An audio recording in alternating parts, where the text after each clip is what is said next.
This podcast discusses distressing themes from the start.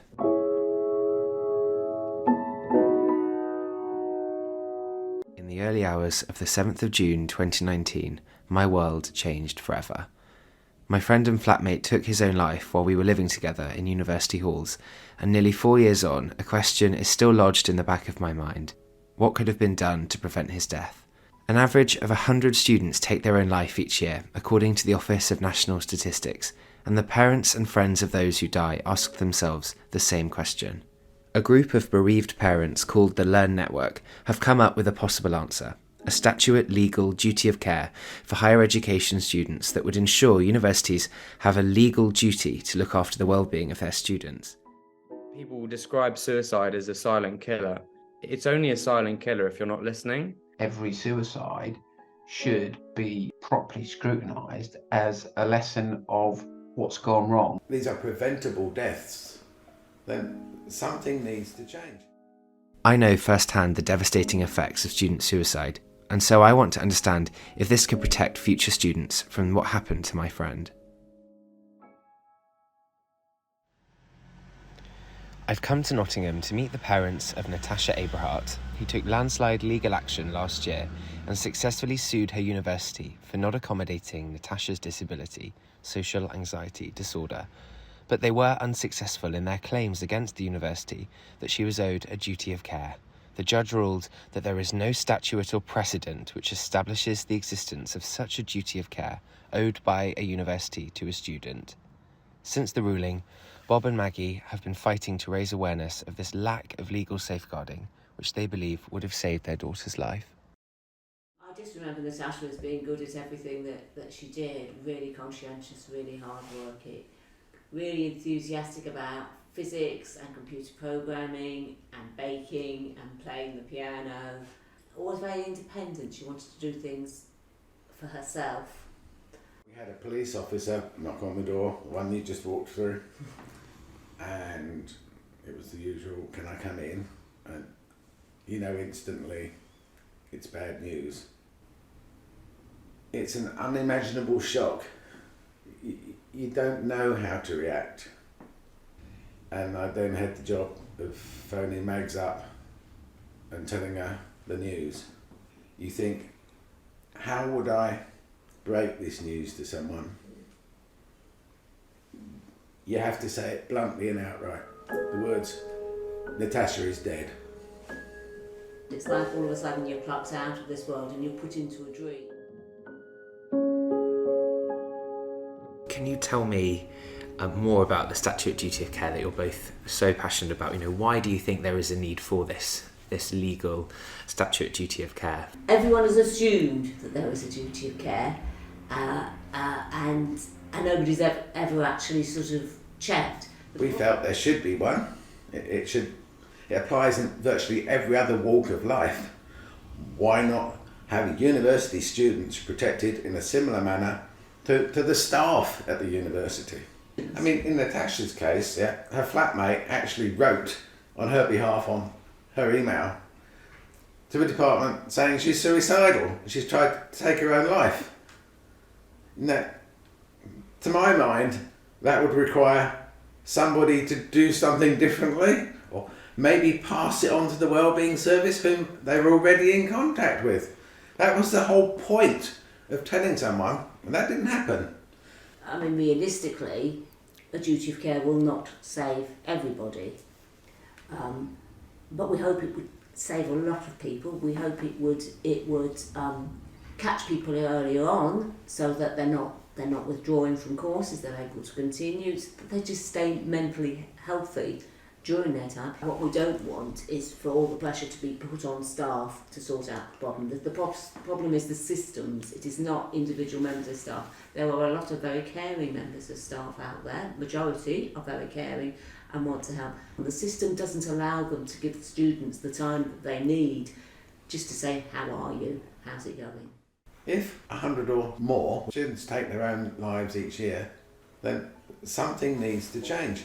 Bristol University told this podcast that they continue to challenge academic processes and improve support for their students. Currently, guidance for universities on how to prevent and respond to student suicide is published by Universities UK, the organisation who represent the majority of UK universities. It's the only standardisation for unis to get advice on suicide practices, but as Bristol University admitted in court, they can choose whether or not to follow it.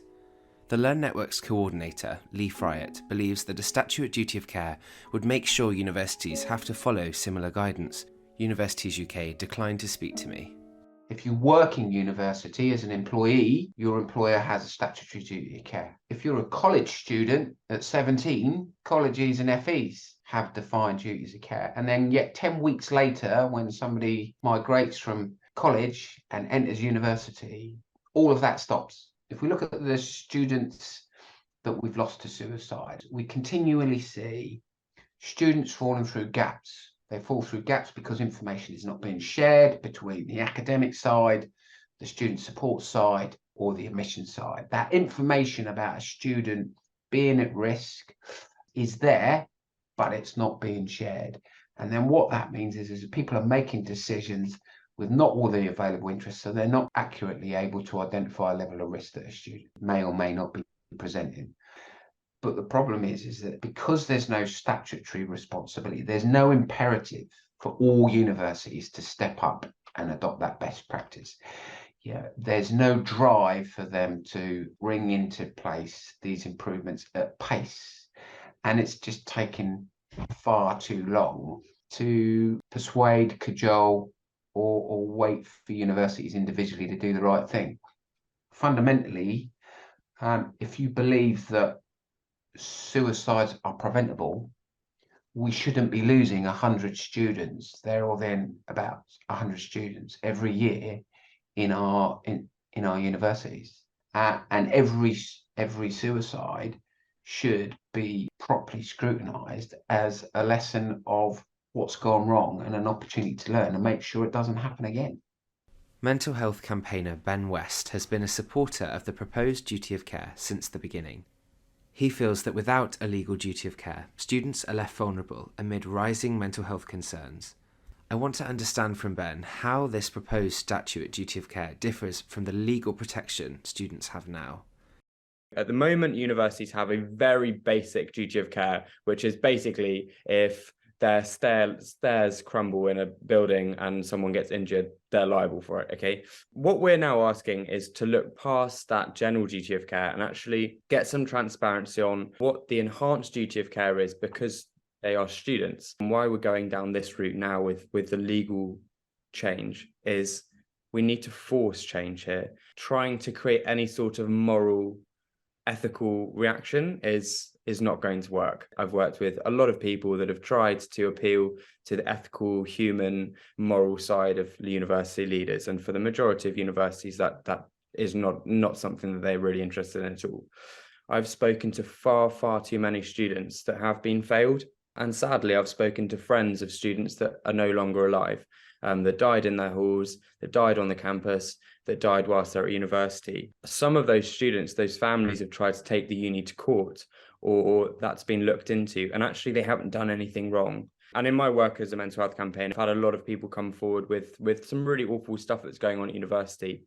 And they'll go to their university and the university basically says, this isn't our remit to help. And by bad stuff, I mean people dying, people calling ambulances, people in the process of suicide. This isn't just, minor stuff. This is significantly at-risk students. Universities are not required to safeguard those people and help them. And now I think is a point where we need to turn to the government and be like, actually, we need regulation now to force universities to act when they suspect that a student is at risk. People describe suicide as a silent killer. It's only a silent killer if you're not listening. So how do students feel about this? Hull University Students' Union were the first to publicly back the proposed duty of care legislation earlier this year, after the idea was voted for by student reps with an overwhelming majority. Huey Arslan, president of Union Development, understands how difficult this could be to roll out, but believes the importance of the case outweighs the practicalities. I think people just generally assumed that there was already a duty of care for universities. I think quite a lot of students will be surprised if you say, your university doesn't have a legal obligation to care for your well-being. A lot of the time, I think universities run off the goodwill of their staff. Sometimes the students can only get that help if a member of staff actually takes the initiative, but that should just be common practice. Regulatory changes to make that the case, to hold universities to account in that space is so important. Comparing it to not having a legal duty of care, why do you think that it should be legally bound in this way? I think one thing I've learned about higher education is that universities take very, very seriously their legal obligations and a bit less seriously their non-legal obligations. Ultimately, making it law will provide that accountability. It will mean that senior leadership at universities can be held to account in that way. It will mean that families of students who are mistreated or fall through the cracks can have some recourse, because no one sends their child off to university thinking they might not come back. I'm not saying that it's always in the university's power to stop that from happening, but there are certainly cases where the university could do a lot more, and if they have to do a lot more, then they will. Despite support from parents and students and 128,000 members of the public, the key for this campaign to survive is for the government to help it pass through Parliament.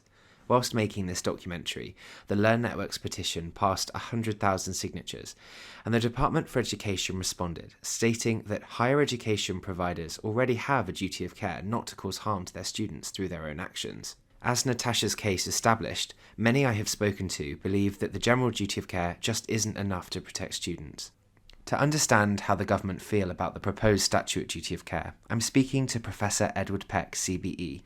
He's the Department for Education's Student Support Champion and also Vice-Chancellor of Nottingham Trent University. I have an awful lot of respect for the families who are making this call, and I genuinely believe that we share a lot in common about what they're trying to achieve, what the ends might look like. I just don't think that's the right means of achieving it. I think the duty of care would be very difficult to draft, and I think very difficult to implement. But you can see in those circumstances, universities might be much more cautious about the students they choose to recruit. I don't think either of those two things are desirable. What I do agree with, though, in terms of the Learn Network, is that we could be much better at using analytics to monitor students and pick up earlier those students in particular who may be showing signs of mental distress, when intervention by the university may be extremely helpful, even when the student themselves have not told us they're experiencing mental distress, which of course many don't. 2/3 of students who commit suicide have not been to student support in the previous 12 months. Obviously, there is a problem here with suicide. What would you propose instead? This is really difficult because every suicide is an absolute tragedy. But the suicide rate amongst students is only about 1/3 to 1/2 the suicide rate amongst their peer group who don't go to university. And as I said, 2/3 of students who commit suicide have not been to student support in the previous 12 months. Actually, the same is true of the general population and the NHS. So we're never, I fear, going to prevent suicide. What I think we can do is monitor and intervene and support our students to make it as unlikely as possible they will take that tragic decision. But I'd love to say that we could avoid suicide in 18, 24-year-olds, but I fear that's just not the case. I put Edward Peck's comments to the Abraharts. No amount of guidance and well-meaning by the government is going to change it. Action is required. For every suicide, they estimate 3% of the student population attempt it. That's huge numbers. 6% make plans. We've got 2.7 million students in this country. You work the percentages out. This is a huge problem. For the government to say it's a disproportionate response to have a law, which, by the way, maps onto exactly what they say already exists, if that will save 100 people a year, what's disproportionate about it? Or worse still, how many have to die each year to make it proportionate? The date the petition will be debated in Parliament is still to be decided, but for the families affected by suicide, the love they have for their children is behind the whole of this campaign, and it will be until the end. We are just a group of mums and dads. It's been an uphill challenge as well as a learning experience, but we're getting better at it, and we know where we're going now. If you've been affected by any of the themes discussed in this documentary, please see the Samaritans website for guidance, www.samaritans.org.uk. This documentary was written and produced by Harry Stevens. Special thanks to all of the interviewees for speaking to me, and to my tutor, Mark Sandel. The music was composed and performed by Samuel Francis.